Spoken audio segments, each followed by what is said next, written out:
there's electricity, but there's no contraction and no pulse. The next step after that is the electricity dies and you get asystole. What happened, why I think that's where Dr. Murray found Mr. Jackson. We're going back to the heart. He reported in his report that when he left Mr. Jackson's side, the oxygenation percentage was in the high 90s, which was normal, and the heart rate was 70, which was normal. He stated he left for 2 minutes. And so when he came back, Mr. Jackson wasn't breathing, and the heart rate was 122. But we know there's a blood pressure for 2 reasons. One, he checked a pulse, and indicated as a pulse, that means there's a blood pressure.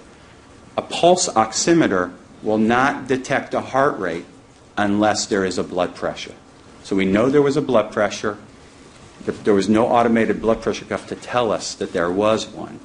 So when he approached Mr. Jackson at this point, what he should have done was first called 911, run over, try to arouse Mr. Jackson. Sometimes we do a sternal wound that arouses the patient. He should have grabbed the ambu bag, tilted Mr. Jackson's head, make sure he wasn't obstructed, and start using the ambu bag with a positive pressure and trying to get the oxygen up, reaching and finding his flumazenil, and then giving him flumazenil immediately as soon as he can. What he did do also, which I think is inexcusable, he started doing chest compressions. As I told you, there was a blood pressure. When there's a blood pressure, this is a respiratory arrest. This is not a cardiac arrest. So the heart is still contracting. The key is, remember, you want heart to get oxygen, because without it, it's going to stop. So instead of just calling 911, instead of immediately giving flumazenil, instead of using the bag mess to get oxygen in him, he started doing chest compressions, which is counterproductive on a heart that's already working. So the fact that he was doing that was an extreme deviation from standard of care. The other thing is that his CPR were poor quality. If you guys feel your chest, it is hard. And in order to get good chest compressions, you got to go 2 inches. Could you imagine doing that with one hand or underneath a soft bed? You can't. So he should have put Mr. Jackson on the floor, because he didn't have a backboard, and done CPR on the floor with 2 hands. And you're aware that Mr. Jackson weighed 136 pounds, correct? Yes, sir. And how would Dr. Murray, with his size, place Mr. Jackson on the floor to do appropriate compressions? Gone behind him. Just a moment, please.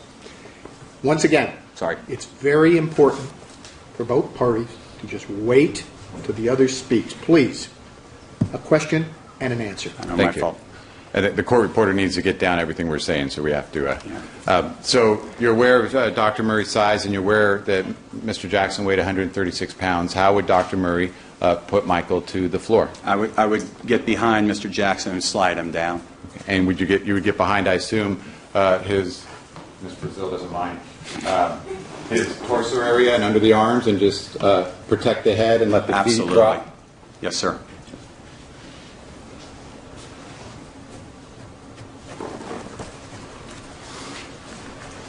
And that would be a very easy procedure? I would think so. Now, you also commented in your findings regarding, well, let me just ask you, so what you've described during the arrest, according to Dr. Murray's own words, the heart rate that he observed, what he should have done as far as calling 911, arousing Mr. Jackson, using the ambu bag, going immediately to the flumazenil, placing him to the floor, doing appropriate 2-handed compressions with a hard surface. All of these actions during the arrest indicated, the failure to do these actions indicated to you gross negligence and an extreme departure? Yes, sir. Now, the 5th extreme departure you've identified was a failure to summon emergency help, which you've commented on briefly. Explain that for us, please. Yeah.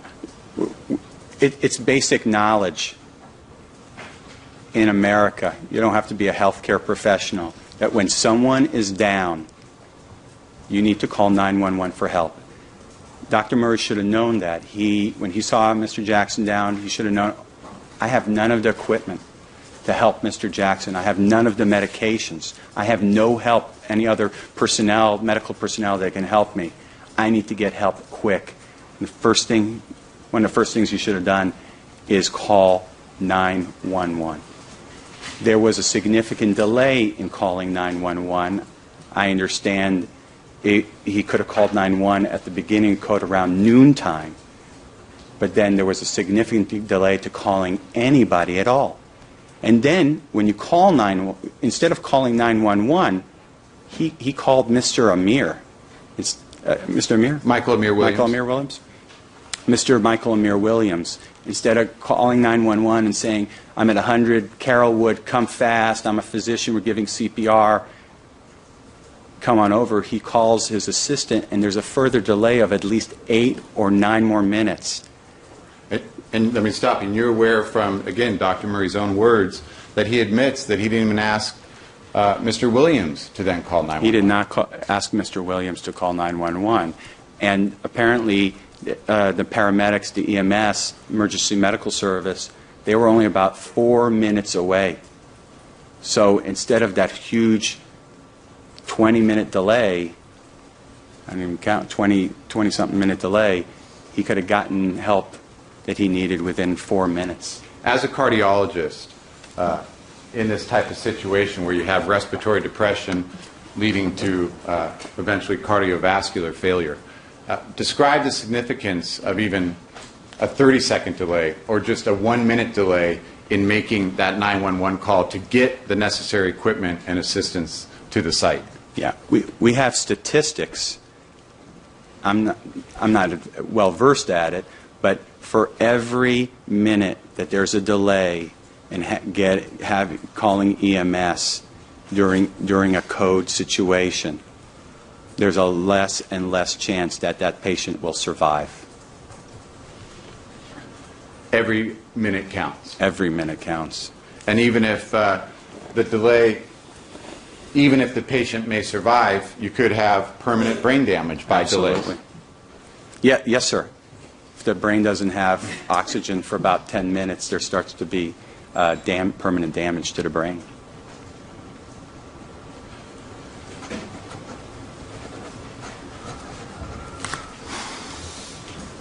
Now, you said in your report in regard to the failure to immediately call 911, you actually described Dr. Murray's behavior as, quote, bizarre. Can you elaborate on I just thought it was strange that a medical professional who needed help should recognize the fact that he needed help, and then when he had an opportunity to call for help, he did not call 911. He called an assistant. When he could have, in that short time that he had a conversation or used a call, he could just call 911, put even the phone on speaker, and be able to work at the same time as talking to EMS and help. And an additional then extreme deviation from your report, you note, is the failure to maintain proper medical records. Can you describe that, please? Yeah. I want to describe why. He asked me why we give medical records, why it's important. There's 3 reasons. One, our insurance, the first 2 are not so important. One is the insurance companies who want us to document because they want us to document and justify what we get paid and when we order tests. The second reason is litigation, meaning anytime there's a conflict, let's say with a patient, we have documentation of exactly what we did. But the most important reason why we document is to take better care of you. When you come to see me, I write down your complaints, your history, your allergies, go over your medications. We take your vital signs. I do a physical exam and write it down. I go over your lab work. I go over any diagnostic tests you had done. Then I make an assessment and I make a plan of action. If I do a procedure on you, again, I get informed consent, I discuss the procedure, risks, benefits, and alternatives, and I have you sign that you understood that. And when I do a procedure, we have everything documented what exactly happened. And why is that? So when you come back, first of all, I know what's going on. Because I can say, oh, you know, how is your breathing now? Oh, you know, I'm not going to give you that medication because you had a reaction to it. Your blood pressure was high last time. You know, I didn't hear that on physical exam. Your blood count's down. Your EKG looks different. The other reason is that other people can take better care of you. If you move to San Diego or I send you to a consultant, they have everything. If you come to the emergency room, our emergency room at night, my partner can pull up your medical records and he can know exactly what's going on with you so he can take better care of you. Dr. Murray did not document a single thing. He didn't document, you know, Mr. Jackson, when was the last time you ate? Because he's giving propofol. And there was no history. There was no vital signs documented. There was no physical exam. There was no informed consent, meaning, Mr. Jackson, do you know I'm giving you this powerful medication, unmonitored? Do you understand the risks and benefits? He didn't have one single vital sign while giving this medication. We always write down what medications we give and their reactions. And when he came to the emergency room, he was confused and didn't have all the information that he could give to the emergency room doctors at UCLA about what exactly he gave. Now, you're assuming that was... Just have a moment. The mic went out. Deputy Jones needs to reset it. Give us a moment, please.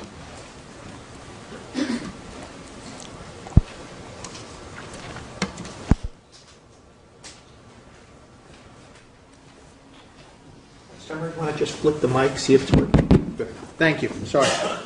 Dr. Steinberg, you indicated he was confused at UCLA. The other option is he was simply being intentionally deceptive, correct? It could be. I don't know.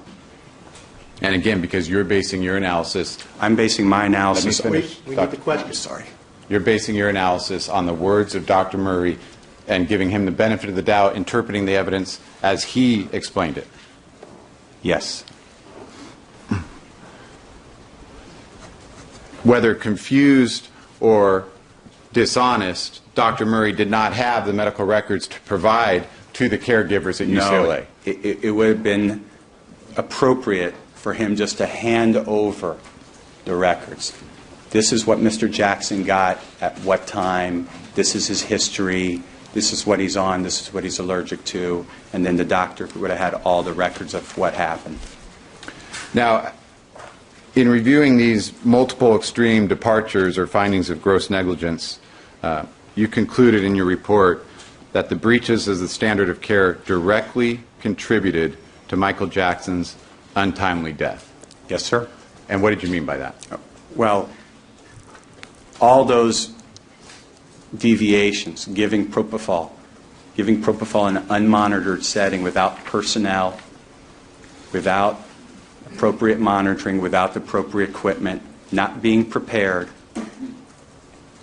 not doing appropriately reacting to the arrest, not calling 911 on a timely fashion, all directly impacted his life.